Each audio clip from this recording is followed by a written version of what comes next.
This might be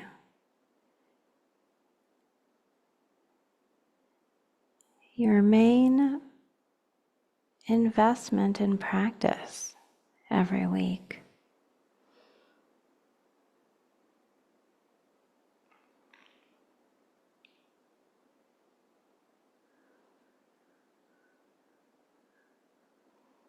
This meditation right now,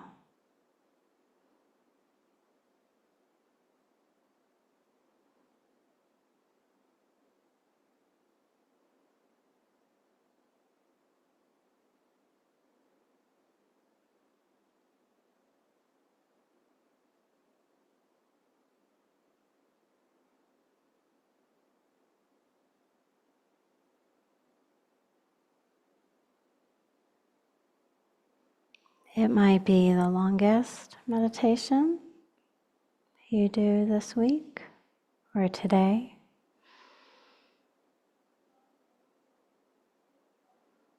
It might be the quietest.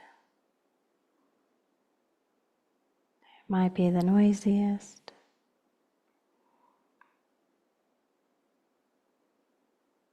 It might be the most supported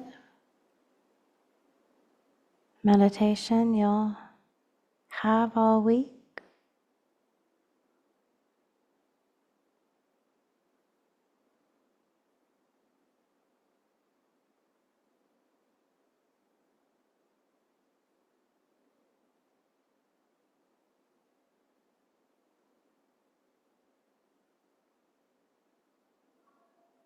So if you can, if we can,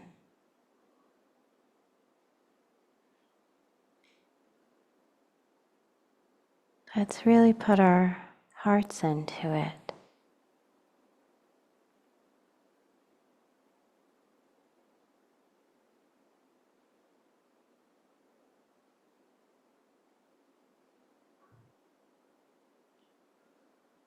Just bringing up a sense of gratitude for the space and the people holding the space.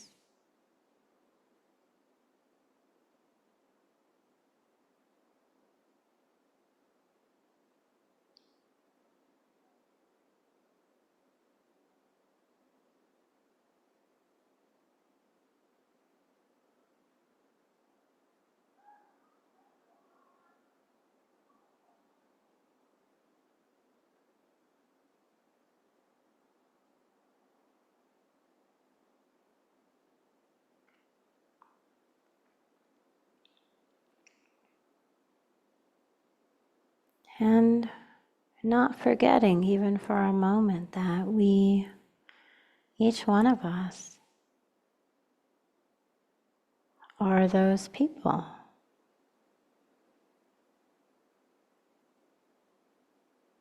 We are both benefiting from the generosity of others and helping to hold and create space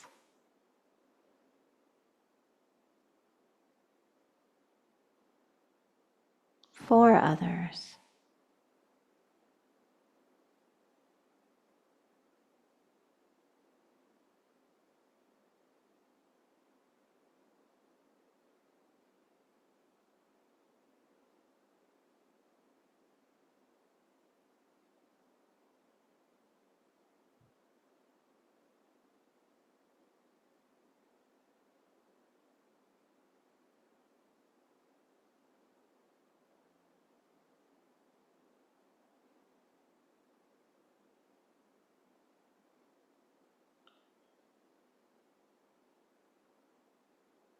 We can steward that balance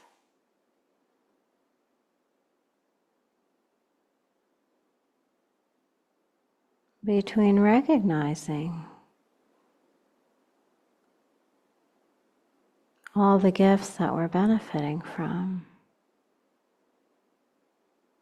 and really enjoying them,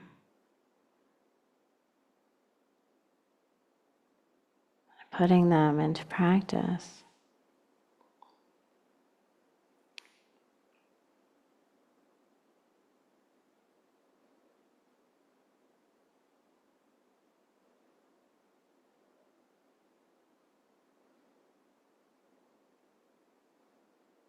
and seeing ourselves too as the holders of space for others.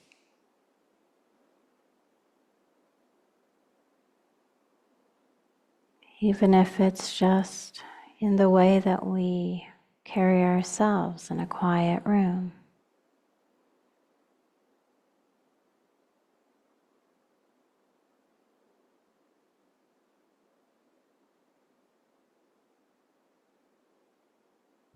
Or by giving our all to the practice when we're together.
So as we move into silent meditation,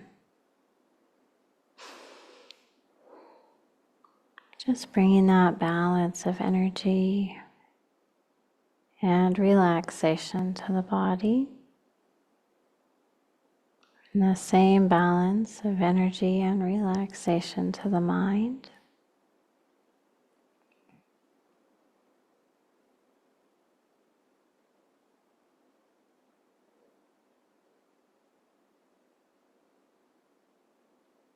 And then anchoring the breath to an object in the body, to a part of the body, and anchoring the mind to the breath.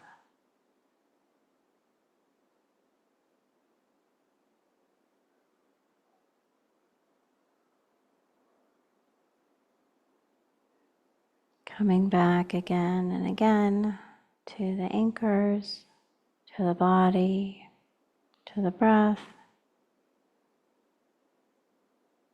without judgment, or with joy and a gratitude for being awake,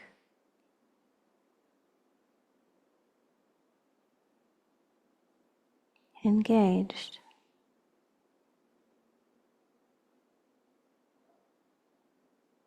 And effortful.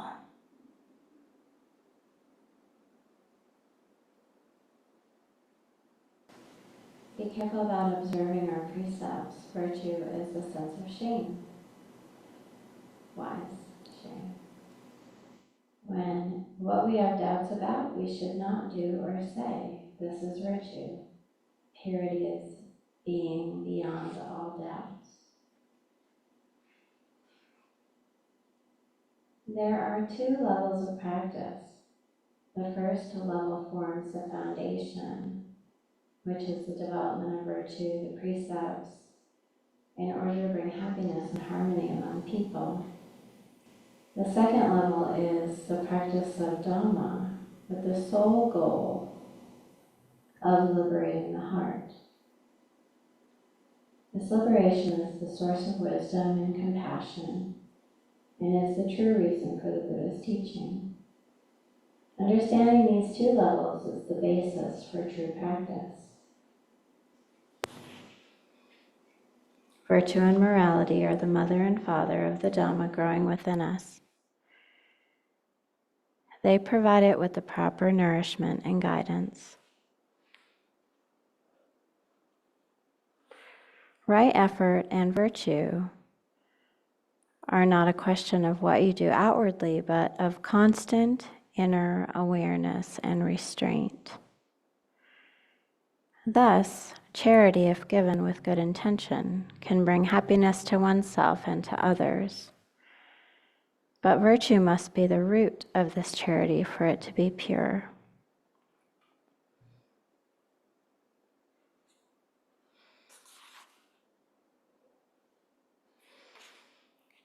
The Buddha taught us to refrain from what is bad, to do good, and to purify the heart. Our practice then is to get rid of what is worthless and keep what is valuable. Do you still have anything bad or unskillful in your heart? Of course. So why not clean house? But true practice is not only getting rid of what is bad and cultivating the good. This is only part of it. In the end, we must go beyond both good and bad. Finally, there is a freedom that includes all, and a desirelessness from which love and wisdom naturally flow.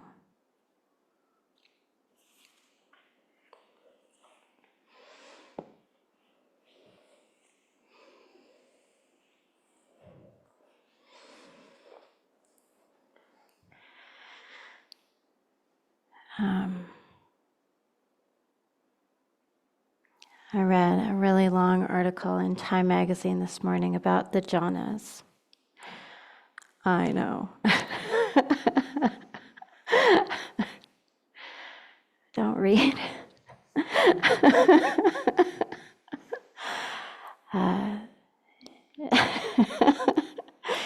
Deeply peaceful and sublime states of meditation are hitting the news. They're hitting the big time, I suppose. And I got all judgy, you know. But why? Why did I get all judgy? It's really interesting. There's this Silicon Valley startup called Journey, Journey. I know. Stop. And, you know, it comes out of a sort of a natural place, right? Like this fellow started meditating, and at some point he did have some really deep, sort of beautiful states of mind, and realized that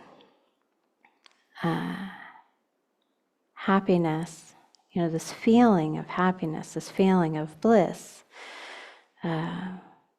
was really powerful, and it was helping him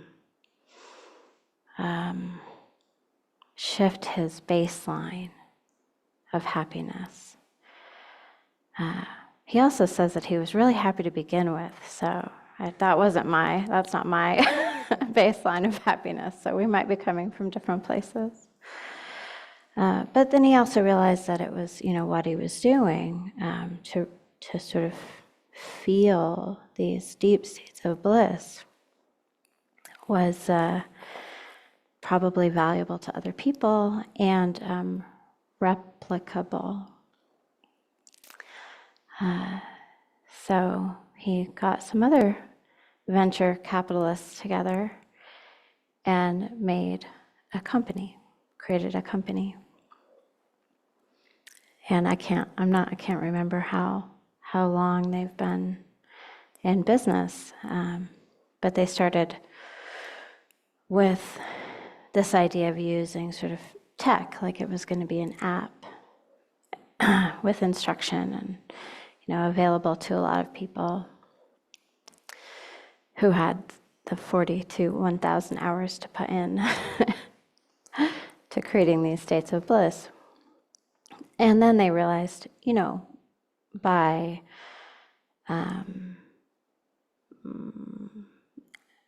consulting with meditation teachers and Buddhists and Jhana teachers, that they would have to, or that they decided to do kind of a retreat model. So they started making retreats available. And now, the phase that they're in right now is all retreat based.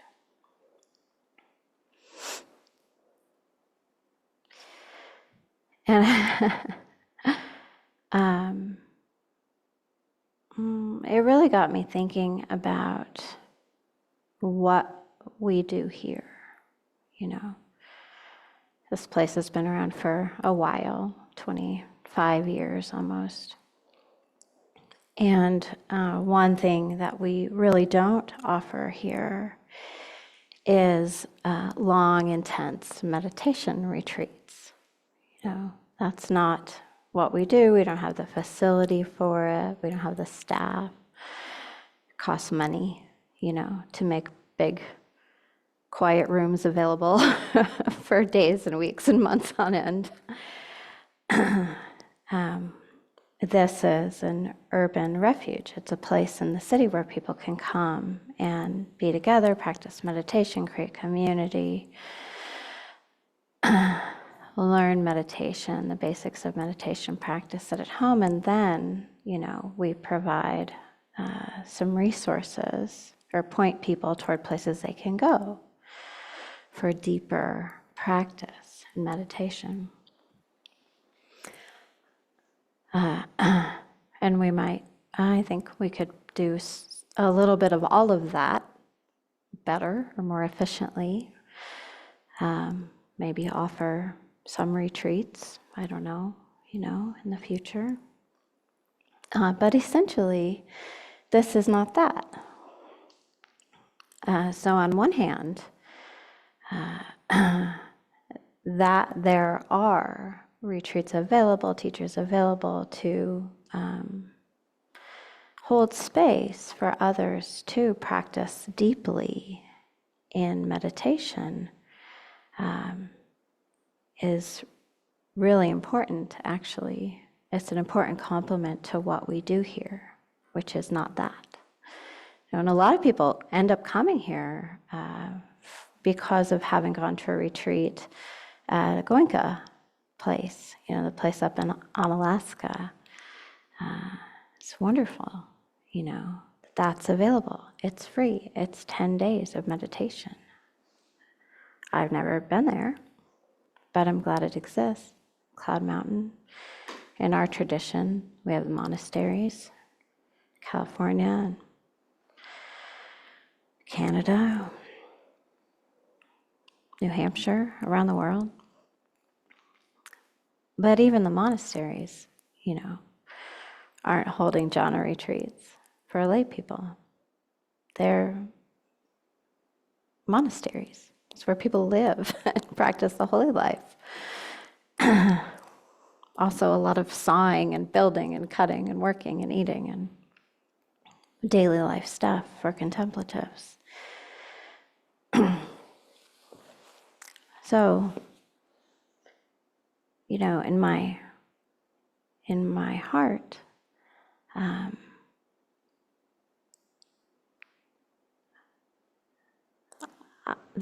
I think there should be opportunities to practice deeper meditation as often as one is available, as often as we can, as often as we're interested.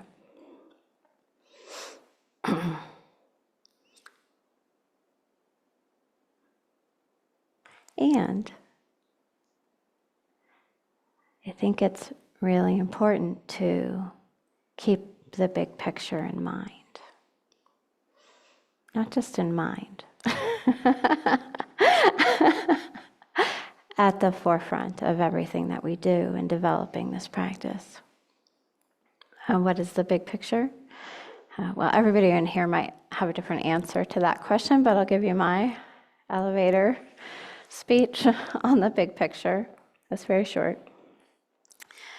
When people ask me what we do here, I tell them it's Dana, Sila, and Bhavana. What is also called merit, which is what the Buddha said is another name for happiness. Don't be afraid to practice merit, it's another name for happiness. So bhavana is generally referred to in the teachings as practice, meditation practice. So the cultivation of quiet states, the cultivation of bliss, independence from our conditions, from sensory desire. And in the West, practitioners who come to this kind of, people who come to this kind of practice want to meditate. I'm ready to meditate. My life is busy. I started in preschool. I graduated high school. I got a degree from a university, maybe an advanced degree, and then I have a job, and now I'm 50, and I am exhausted, and I want to meditate. And it's a natural inclination to want to set aside a lot of that and become still. And then pretty soon we're beating ourselves up about it, forgetting that we've only trained in all of that for the first 10, 20, 30, 40, 50 years. We've trained in being busy, we've trained in intellectual pursuits, we've trained in academia, we've trained in family, we've trained in talking, we've trained in eating, getting out of bed in the morning and being productive. And so when we sit down and meditate, it's sort of this shock. And then research says that just 10 hours of meditation can start to retrain, can start to recreate plasticity in parts of the brain. Just 10 hours. That's why when you start to meditate after a week or two, you want to keep going. Oh, that is great, actually. What the heck? People say this is hard, but really, I already feel so much better. And then a couple years later, oh, it's still hard. That's okay. We've been training in all this other stuff for 40 years, and only been at this for 10 years, or 2 years, or 6 months, or whatever. But it's hard not to kind of give up or move on or find something else that's better, feels better for the heart. In training, in sort of these giving oneself 8 hours a day, 5, 6 days in a row, 5, 6 weeks in a row, that will jumpstart one's meditation practice. Create a baseline that's a bit beyond feeling relief from being out of the rat race, for an hour. But it's hard to find that. It's hard to make the time for it.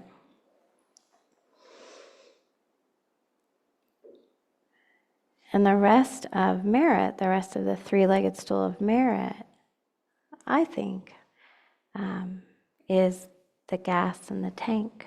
It's what keeps us coming back to pursuing that collectedness, that settledness. So Jhana, generosity, giving, whether we're giving of ourselves just in this room, just to hold space for other people, just showing up here to make this available for others. If you weren't here, we wouldn't be doing this. It's not about me showing. I could show up, but we wouldn't have this place for very long if I was just showing up here. It's about the community showing up together to hold space together for each other. Fixing the lights, watering the flowers, giving what we have, and sometimes that's a lot, and sometimes it's a little. Cultivating that sense of inner generosity. Recognizing when part of cultivating that sense of inner generosity is of being able to receive graciously. Sometimes, we come here, we come to our practice, we come to our cushion with almost nothing. There's a poverty of spirit, even. And those are the times that we can receive. This place is open. Anyone can walk in the door with a sincere interest and be, held. So giving generously in whatever capacity that we have, but also receiving graciously with the intent of practice, with the intent to put whatever gifts we receive to their best use, whether that's space, time, money. Welcome.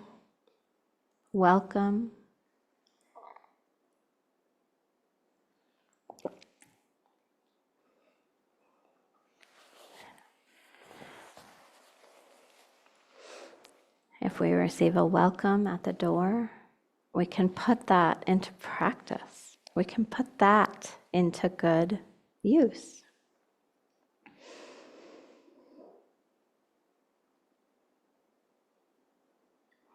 Jhana, generosity, and chaga, generosity of spirit, which leads to giving, Jhana. That was a hard lesson to learn for me right away. I did not get it. I was raised by Midwesterners who do for themselves and don't need anything and share with their families and churches. But I didn't really understand what opening up to the world of generosity meant. It was very difficult for me, receiving graciously, giving when I could, watching how the monastics sort of take things in one door, put them back out the other door, literally. I know I've told this story in here before, but when we first brought the Hermitage to the Pacific Northwest, it was in this little cabin up on a hill in Snowden, Washington. And people did not know what to do with these monks, but they knew they wanted to help them and, feed them even. But they didn't know anything about their conventions. They can only eat one time a day at a certain time, and it's all very complicated if you're not. It's all very complicated even if you've been doing it for years. But I remember one time I went there to offer a meal, maybe just to spend the afternoon. I can't remember, but somebody had left a bag of apples or something on their front porch. And they can't just eat a bag of apples. They're not like you and I or squirrels. these apples have to go directly into their hands from our hands. Directly, like they don't eat unless the food is handed to them every day by another human being. It's a very tight, strong container for generosity, very direct container for generosity and gratitude. Furthermore, you can only eat so many apples in a day, and there are not a lot of store apples or any food, right? So whatever they can eat, and then they're done for the day, and then it's got to go. And I remember these apples, coming in from the front porch and then sort of going out the back door to the back porch. And then, Jessica, would you like some apples? We have a bag. I'm probably making up the fruit. I can't remember exactly what it was. This was a long time ago.